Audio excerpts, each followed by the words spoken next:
Wahhabi Waliullah movement 1820 में आया था, वहाबी बरेलवी थे, ठीक है। तो Shah Waliullah inspired this two fold ideas, disability of harmony among the four school of Muslim jurisprudence, recognition of the role of individual conscience in religion where conflicting interpretation were derived from the Quran and Hadith. The teachings were further popularized by Shah Abdul Aziz and Shah Ahmad Bareilwi, ठीक है। तो Wahhabi movement कौन चालू किया? शाह वलीउल्लाह चालू किए, लेकिन इसको पॉपुलराइज कौन किया? शाह अब्दुल अजीज़ और Syed Ahmad Barelvi. Syed Ahmad Barelvi leader of the movement बने थे। ये टू प्यूरिफाई इस्लाम था, ठीक है। ये रिफॉर्मिस्ट मूवमेंट नहीं था, प्यूरिफाई करना चाहता इस्लाम को and return to simplicity of religion, ठीक है।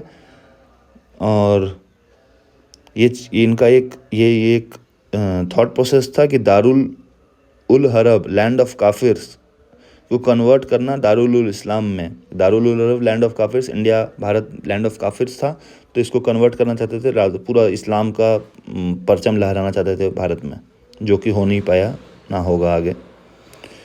टिटुमिर्स मूवमेंट 1831, ठीक है। अब इसमें वहाबी में क्या याद रखना है? शाह वलीउल्लाह चालू किए थे, दो आदमी रिलेटेड था, शाह अब्दुल अजीज़ और सैयद अहमद बरेलवी, ठीक है। प्यूरिफाई करना चाहता इस्लाम को, दारुल अरहब से दारुल इस्लाम बनाना चाहता था वहाबी मूवमेंट, और ये सिंप्लिसिटी ऑफ रिलीजन को वापस लाना चाहता था। तितुमीर मूवमेंट 1831। अब नाम ही में तितुमीर है, तो भाई Mir Nihar Ali also known as Titumir, a disciple of Sayyid Ahmad Rai Barelvi founded the Wahabi movement.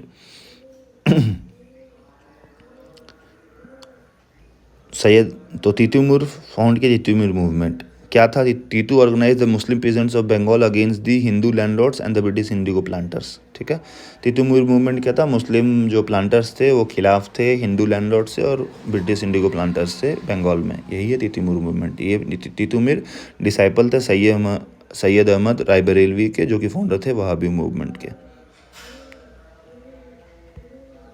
ठीक है। Faraizi movement is related to Haji and Miyan, यहाँ लिखा हुआ है मैंने, हाजी मियाँ, ठीक है। तो फराजी मूवमेंट 1819 में आया, based on the Islamic pillars of faith founded by Haji Shariat Allah under his son Dadu Miyan. The movement began revolutionary, organised a parliamentary force armed with clubs to fight Hindu landlords and even police, ठीक है। फराजी मूवमेंट हाजी जी found किए थे, लेकिन इनका बेटा जब join किया दादू मियाँ, तो ये मूवमेंट रिवॉल्यूशनरी हो गया। इतना ही याद रखना है आपको। अब अहमदिया मूवमेंट, अहमदिया ठीक है। अहमदिया मुस्लिम में अभी भी जुल्म होता है, तो अहमदिया गुलाम थे, ठीक है, ट्रिक है, जस्ट टू रिमेंबर। तो इस्लामिक रिवाइवलिस्ट मूवमेंट था ये, ठीक है। रिफॉर्मिस्ट नहीं था, रिवाइवलिस्ट मूवमेंट था against Christian missionaries and Arya Samaj, founded by Mirza Ghulam Ahmad इन 1889, ठीक है। तो इसलिए ट्रिक बनाया, अहमदिया गुलाम थे, तो मिर्ज़ा गुलाम अहमद अहमदिया मूवमेंट से related in 1889, based on liberal principle of universal religion for humanity opposing jihad, ठीक है, war against non Muslim. The movement spread western liberal education among the Indian Muslim, ठीक है।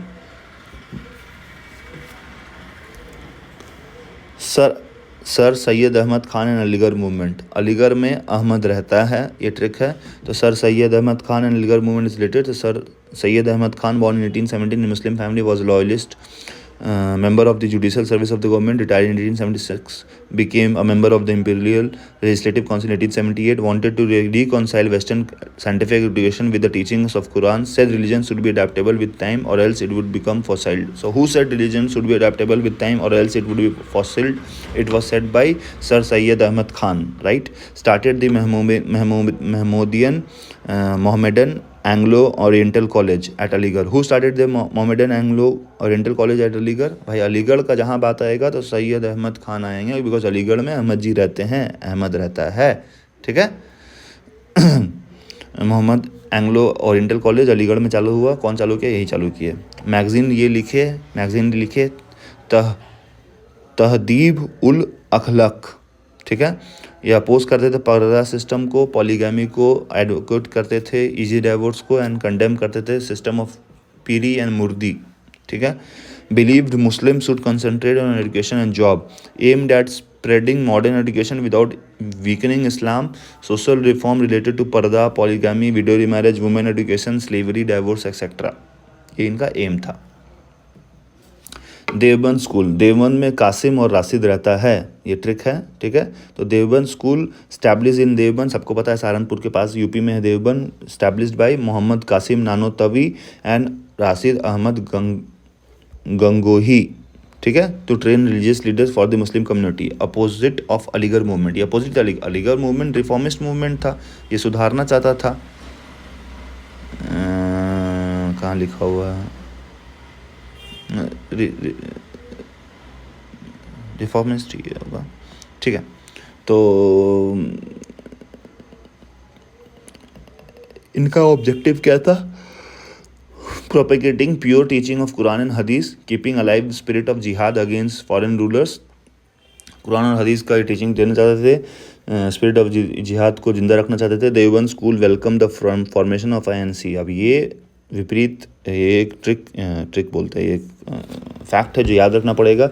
देवबंद स्कूल वेलकम किए थे इंडियन नेशनल कांग्रेस का formation in 1888 and issued फतवा against Syed Ahmad Khan organisation है। फतवा चालू किए थे ये इसके अलीगढ़ मूवमेंट, सैयद अहमद खान के खिलाफ ये फतवा चालू किए थे, ठीक है।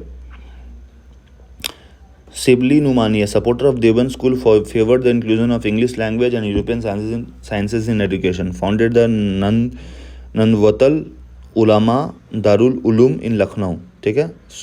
सिबली नुमानी एक सपोर्टर थे देवबंद स्कूल के, ये फाउंड किए थे नवदल उलमा दारुल उलूम इन लखनऊ, ठीक है। अब पारसी रिफॉर्मिस्ट मूवमेंट आता है 1851 में, ठीक है। तो पारसी भाई आप जानते हैं पारसी एक एफ्लुएंट कम्युनिटी है, though they are a minority community but they affluent, and हमेशा आपने देखा होगा पारसी अच्छे पुराने विंटेज कार्स रखते हैं, ठीक है। इसलिए मैंने ट्रिक बनाया पारसी इज रिलेटेड टू मजदा, ठीक है। द अब पढ़ते हैं पारसी रिफॉर्म मूवमेंट, द रहनुमाई मजदाया सनम सभा, ठीक है।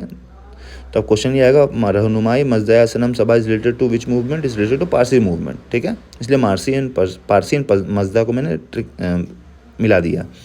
Religious Reform Association founded in 1851 by a group of English educated Parsi for the regeneration of social condition of Parsis and restoration of Zoroastrian religion। कुछ याद करने के जाते हैं, यही याद करने का है आपका। Parsi reform movement is related to Rahnumai Mazdayasnan सभा। द मूवमेंट हैड, कौन कौन थे इस मूवमेंट में, Naoroji Furdonji, Dadabhai Naoroji, KR Cama, SS Bengali as it leaders and JB Wacha, ठीक है। The message was spread by newspaper Rast Goftar. अब क्वेश्चन ये आएगा in which movement Rast Goftar was related, और पारसी मूवमेंट में रस्ट गोफर न्यूज़पेपर था, याद रखिएगा, ठीक है। Attempts removal of purdah system, raising the age of marriage and education, ठीक है। अब ये जो ग्रुप में इनका लीडर्स थे, इनका ट्रिक के लिए ये बनाया है नारोजी, स्क्वायर, कामा, बंगाली एंड वाचवा। तो नारोजी कौन कौन थे, नारोजी फुरदोजी, दादाभाई नारोजी, KR कामा, बंगाली एंड वाचवा, ठीक है। सिख रिफॉर्म मूवमेंट, ठीक है। अब ऑलमोस्ट खत्म हो जाएगा 2 मिनट में। Sikh reform movement, Singh Sabha was founded in Amritsar in 1873 with one objective to make available modern education to Sikh to counter proselytising activities of Christian missionaries as well as Hindu revivalist. Akali movement, an offshoot of Singh Sabha, aimed at liberating Sikh gurdwaras from control of corrupt Udasi mahants who were loyalist to government. Non-cooperation Satyagraha in 1921.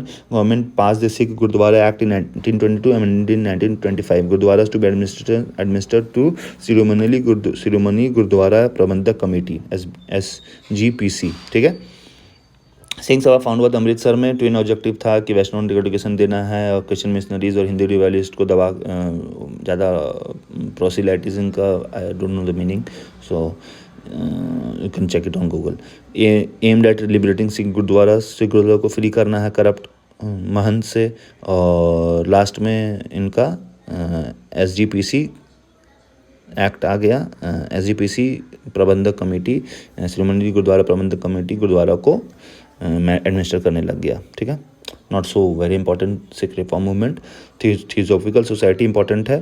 Theosophical society led by madam HP Blavatsky and colonel HS अकोल्ट, ये दोनों found किए थे। ब्लैवेट्स्की रसिया से थे, अकोल्ट USA से थे, ठीक है। इनके 2-3 दो फाउंडर और थे, Charles Webster and William one जज, ठीक है। तो ट्रिक मैंने बनाया, मतलब राजीव एहरी में तो ये दोनों लिया हुआ है, विकीपीडिया में ये 4 है, ठीक है। तो मैडम कौन हुई? Madam H P ब्लेवेत्स्की। ओकोल्ट हुई colonel H S ओकोल्ट, Webster, Charles Webster and William जज, ठीक है। ये फाउंड किए, ज़्यादातर आप ब्लेवेत्स्की एंड ओकोल्ट याद रखिए। थियोसॉफिकल सोसाइटी फाउंड किए थे 1875 में। कहाँ फाउंड हुआ था थियोसॉफिकल सोसाइटी? यूएसए में फाउंड हुआ था 1875। कभी कल स्टेटमेंट में ये आ जाएगा theosophical society was founded in London, no USA, और in Russia, no in USA, ठीक है। 1882 में शिफ्ट किए headquarter to Adyar on the outskirt of Madras, ठीक है। तमिलनाडु के बीच में ये 1882 में 1875 में फाउंड हुए, 1882 में इंडिया आ गए। Believe that a special relationship could be establish between person souls and God by contemplation, prayer, revolution etcetera. ये सोचे रिलेशनशिप फाउंड हो सकता है गॉड और आदमी के बीच में बाई आत्मचिंतन, प्रेयर, रिवोल्यूशन से। It believed in Hindu reincarnation and karma. ये बिलीव करते थे, ये मानते थे हिंदू रीइंकारनेशन और कर्म पे। And Drew inspiration from Upanishad and Samkhya, Yoga and Vedanta school of thought work for universal brotherhood. ये though it was founded by foreigners but it's all related to Hinduism, ठीक है। एनी बेसेंट ज्वाइन की इसको as president after ओकोल्ट death in 1907, ठीक है। अगर question किया जाए Annie Besant was the founding member, no, Annie Besant join very later, okay. Annie Besant came to India in 1893 में इंडिया आई थी। एनी बेसेंट के बारे में कुछ लिखा हुआ है, laid the foundation of Central Hindu College in Banaras. She laid the foundation of Central Hindu College in Banaras. Who laid the foundation? Annie Besant.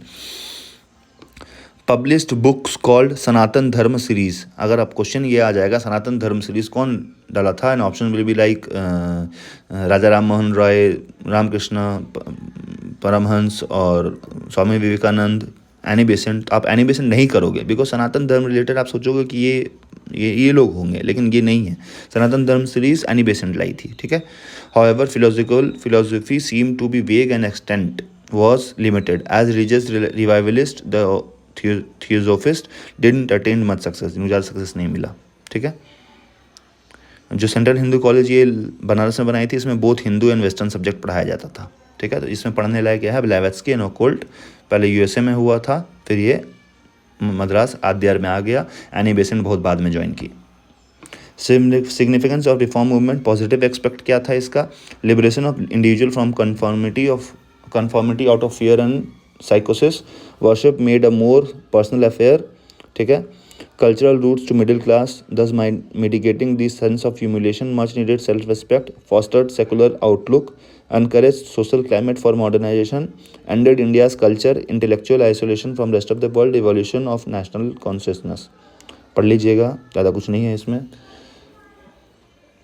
Negative aspect क्या था? नैरो सोशल बेस था भाई। इनडायरेक्टली इनकरेज्ड मिस्टिसिज्म, इनडायरेक्टली ये जादूगिरी को बढ़ावा देता था। मिस्टिसिज्म जादूगिरी नहीं होता है कि मिस्टिक बोलते हैं ना, साधु mystic. Emphasis on religious philosophical aspect of culture while under emphasising secular and moral aspect, ठीक है। Hindus confined their praise to ancient Indian history and Muslims to medieval history, created a notion of two separate people and increased communal consciousness, ठीक है। Negative से ये हिंदू भाई अपने पुराने सभ्यता के पीछे लगे थे, मुस्लिम मिडिवल हिस्ट्री के पीछे लगे हुए थे, इसके कारण डिवीज़न हुआ। Historical division in the sense communal consciousness पड़ा। Historical process of evolution of composite culture as arrested to some extent, इसे पढ़ने के लिए है, दैट्स इट। जो मेरा वीडियोस आप 2x में देखा कीजिए after reading the book, so that easy revision हो, और ट्रिक्स को याद रखिए सो दैट मैं भी अपने लिए डाल रहा हूँ और मेरे फ्रेंड और मेरी सिस्टर के लिए डाल रहा हूँ, तो दैट्स इट। थैंक्स।